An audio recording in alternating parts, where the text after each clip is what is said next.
Olá, boa noite, seja bem-vindo a mais um encontro nosso no 7 a 7, nessa semana refletindo sobre os sacramentos e hoje detalhando e concluindo sobre o batismo cristão. A grande pergunta está relacionada à instituição do batismo, à sua abrangência, a quem ele alcança. Se é verdade que nós podemos falar também sobre modos e tempos de aplicação, a pergunta que nos é feita no Breve Catecismo de Westminster, de número 95, é a seguinte: a quem o batismo deve ser ministrado? Não há uma concordância entre todos os evangélicos a esse respeito, mas há uma concordância de que a palavra de Deus, segundo os padrões de Westminster, nos ensina o conceito aliancista do batismo. O batismo que nós praticamos é chamado por uns de pedobatismo, ou batismo de infantes, mas não são todas as crianças que batizamos, e sim os filhos da aliança, de tal maneira que seria melhor expresso como o batismo aliancista, pois expressa a entrada na aliança. A resposta a essa pergunta é a seguinte: o batismo não deve ser ministrado àqueles que estão fora da igreja visível, enquanto não professarem sua fé em Cristo e obediência a Ele. Mas os filhos daqueles que são membros da igreja visível devem ser batizados. Extremamente objetivo e didático, o catecismo nos apresenta esta doutrina. Primeiro, elimina o desvio, a má compreensão, claramente dizendo: o batismo cristão não deve ser ministrado aos que estão fora da igreja visível. É errado ministrarmos o batismo às pessoas que não fazem parte do grupo que professa a fé cristã.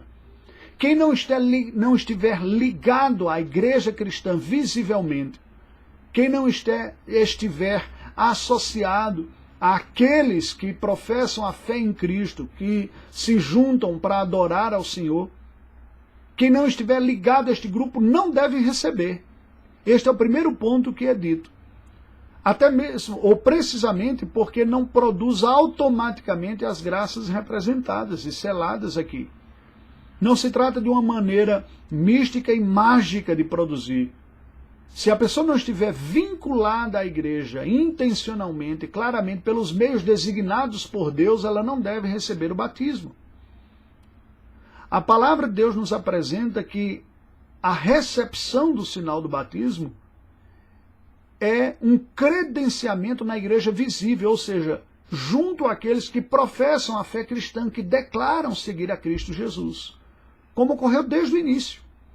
Em Atos 2,41 nós lemos: então os que lhe aceitaram a palavra foram batizados, havendo um acréscimo naquele dia de quase 3.000 pessoas. Quem foi batizado? Quem aceitou a palavra de Deus. Portanto, a maneira de nós vermos o batismo não deve ser ministrado àqueles que estão fora do âmbito do convívio da igreja visível. Não produzirá nenhum efeito, pelo contrário, causará confusão, alimentará falsamente uma esperança na vida da pessoa. É preciso haver uma sincera identificação com a comunidade da fé.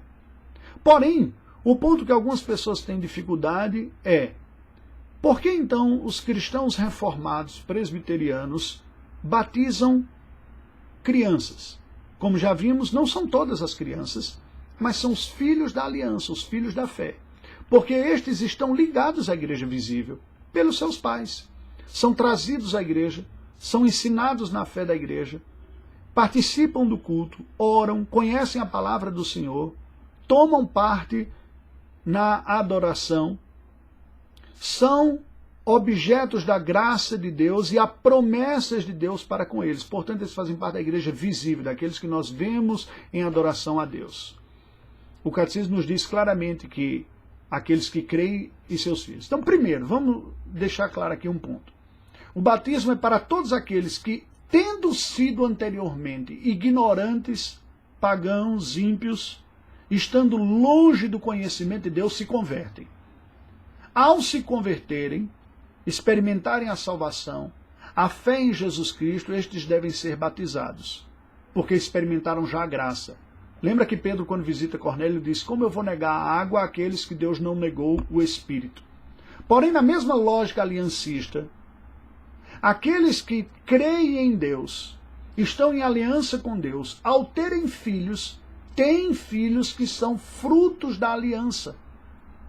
Paulo diz isso claramente quando escreve aos Coríntios, dizendo que os filhos dos crentes são santos, são separados. Eles nascem no contexto da aliança e devem receber o sinal também, porque fazem parte da igreja visível de Deus. Sobre eles repousa a promessa de uma descendência santa.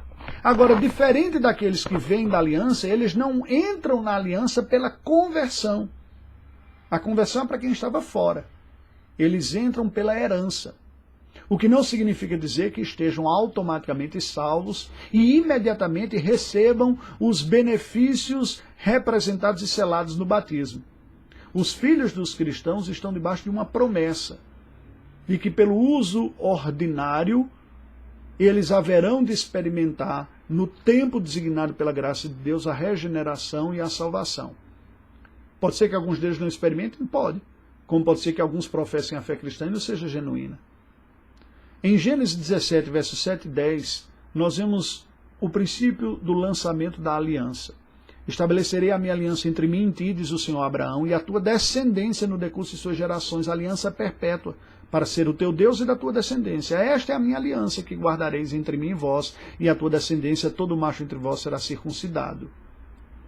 Em Gálatas 3, 17, 18 e 29, nós lemos, e isto, uma aliança já anteriormente confirmada por Deus, a lei, que veio 430 anos depois, não a pode abrogar, de forma que venha a desfazer a promessa, porque se a herança provém da lei, já não decorre da promessa, mas foi pela promessa de Deus que ele a concedeu gratuitamente a Abraão. E se sois de Cristo, também sois descendentes de Abraão, herdeiros segundo a promessa. Somos filhos de Abraão.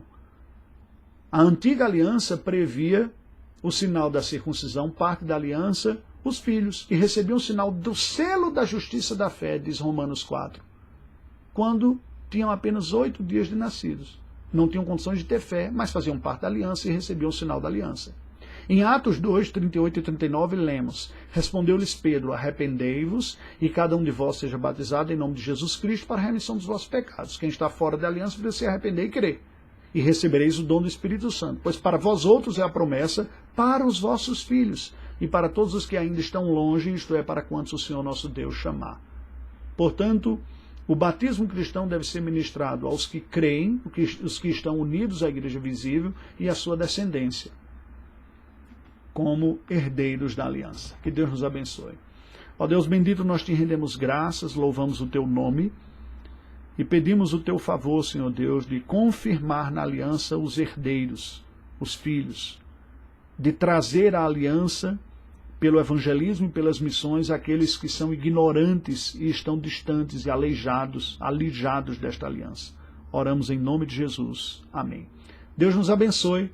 Aguardo você na semana que vem, dando continuidade no estudo dos sacramentos e dos meios exteriores para a comunicação da graça do Senhor Deus da redenção em Cristo Jesus.